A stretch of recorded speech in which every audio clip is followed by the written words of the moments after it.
BROUSSARD. We're talking LeBron James. Among the many reasons this team is struggling this year, the lack of shooters to help out the King. In a recent interview and story by Ramona Shelburne, she reported that last offseason, LeBron spoke with Magic Johnson and asked to be surrounded by playmakers, guys known for their toughness. As a result, their shooting has suffered. They're the second worst three-point shooting team in the NBA. We're starting to think the Lakers gave LeBron too much control when putting this team together this offseason. We've been saying this all year that, LeBron, when they met with Magic, LeBron was talking about what he wanted to be surrounded by. First, I think we have to understand Magic.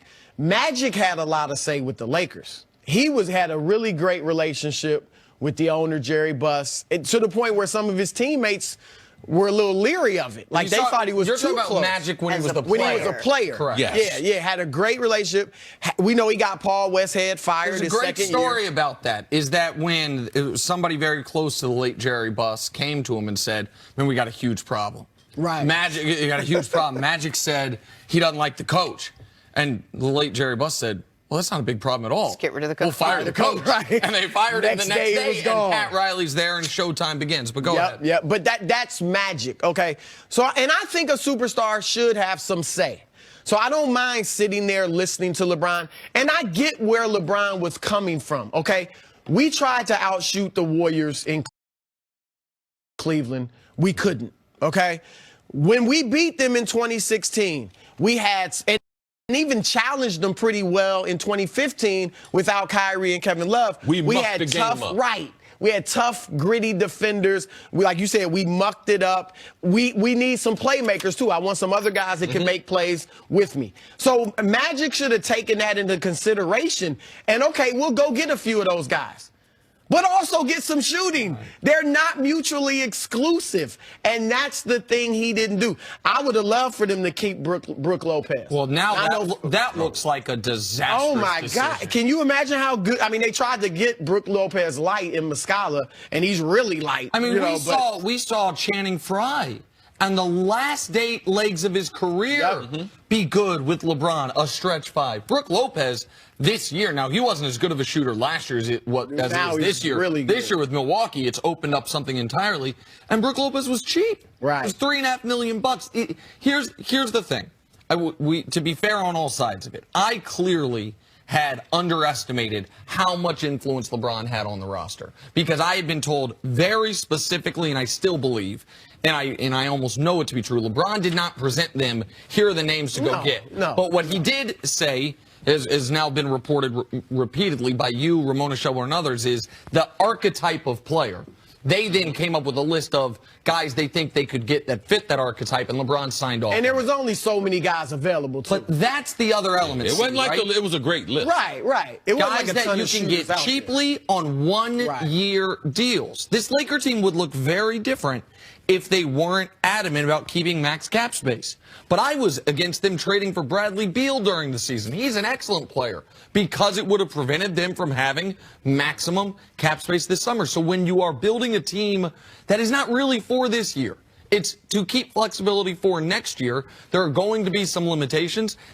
Everyone could have done a better job, and you could have recognized that, like, Beasley isn't a playmaker. He's not. Right. I don't know why they picked up Beasley. Right. Everyone could have done a better job. The only thing that's really should be at dispute here is the choice of words. Did they give LeBron too much control? Because I believe that's the wrong word.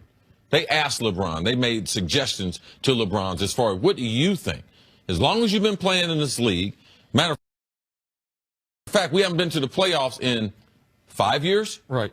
So, I mean, what we're doing, it was like Nick Saban. He told me, when he got hired at the University of Alabama, he talked to the president, and the president told him what kind of football team he wanted on the field. And Nick Saban said, I was more than cordial. I allowed him to explain to me what kind of team he wanted. And then I went on to tell him that I was making all the decisions, and the type of team that he had won had gotten smashed. And they had taken the role out of the Tide. He had planned on bringing the role back to the Tide. So in doing that, I can understand. He's been to 8 straight finals. Why wouldn't you ask him? If I'm sitting outside and on your front, on the street, waiting for free agency, sitting in my car, what do you think? Once LeBron agrees to come, what else you going to talk to him about? Hey, man, what style you want to play? Right. I mean, what else are you going to talk about? What kind of players, man? Who do you like, man? Who do you think is underrated? Who are you familiar with? Who are you comfortable with? And the list that was presented to him was not a great list. So any superstar, we have seen it through the history of time, they always get blamed. If the coach gets fired, they get part of the blame. That's all part of being a superstar in the NBA. But I believe that they went about it the right way. They were just, Magic wasn't right. And LeBron wasn't right. But also, LeBron hasn't been the best at evaluating talent, seemingly. He wanted Dwayne Wade there because they were friends. It didn't quite work out. We heard the rumors that he wanted Carmelo Anthony. That really wasn't going to work out. He doesn't have the best judgment in evaluating talent, whether he even should have playmakers or shooters. Chris Broussard, I want you to make a list of guys who have been exceptional at the NBA, and they are good at talent evaluators. Because it's a small sheet of paper. Jerry West. That it might stop after I think that. it's him because Elgin Baylor was a GM for a long time, but he wasn't great at it. Right. I mean, Jordan hasn't been good at it. Magic hasn't been good at it.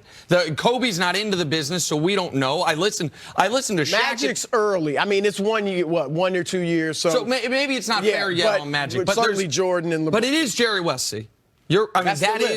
That is of all-time great players. So for us to have those expectations from players, now we should be able to take the knowledge that they do have. Because I know through Shaquille O'Neal, when he was a teammate with LeBron, I was invited in Cleveland to a practice into a game. And I sat there in the stands. I was like, Shaq, give me some. He's like, man, the dude is savant, man. The dude is savant, man. Know everything, every play, every man, I never seen nothing like it in my life. I mean, that's from Shaquille O'Neal at a very young age. So LeBron, we have to give him credit for who he is. Right. But in doing this and putting this team together, it was limited who they could get. And the players they got it just didn't work out. And this is a theme across sports. Sometimes we off the air, when we're talking about people to potentially bring on the show, it's like very recently retired football players. And it's usually people you know better than we know, right? Because either relationships with them. And more often than not, your responses on a lot of these guys, man, what are they going to talk about? Because they don't know the league the way we think they would know the league. Like guys that are contemporary players, even if you know what's going on in the league, the ability to evaluate who's good, who's not, versus who played well against you, versus who had moments against you. This way as opposed to this way when you're in the league playing, and that's your point. Which is why for the Lakers, and this is in the conversation I had yesterday with a Western Conference executive, not concerned, he's actually happy about this part of it, is that the Lakers don't have what I would call like the non-basketball smart guy. They don't have someone in the room in a real position of power that can say, all right, here's actually what the metrics say. Here's what, no matter what you think about Lance Stephenson's being an irritant and toughness, his team over the last few years has been worse with him on the court than off the court, except for this year in Indiana. Like there's an element of Magic and Pelinka kind of fit the same role. Like Magic and Pelinka are both the relationship side of the GM business, right? Like an agent and a player, but who's the guy that is scouting the next Luka? Who, you know what I mean? Right. Who's the guy that is figuring out we don't have enough shooting. Like Ingram and Kuzma top out here at shooting, and we can get cheap shooting this way rather than that way. Let me say this quickly, too, because when LeBron, he's going to own the team. We know he's talked about that. He's not going to let a player run the organization. Okay? And that's as much say as you may give a superstar player, the player can't run the organization. LeBron won his two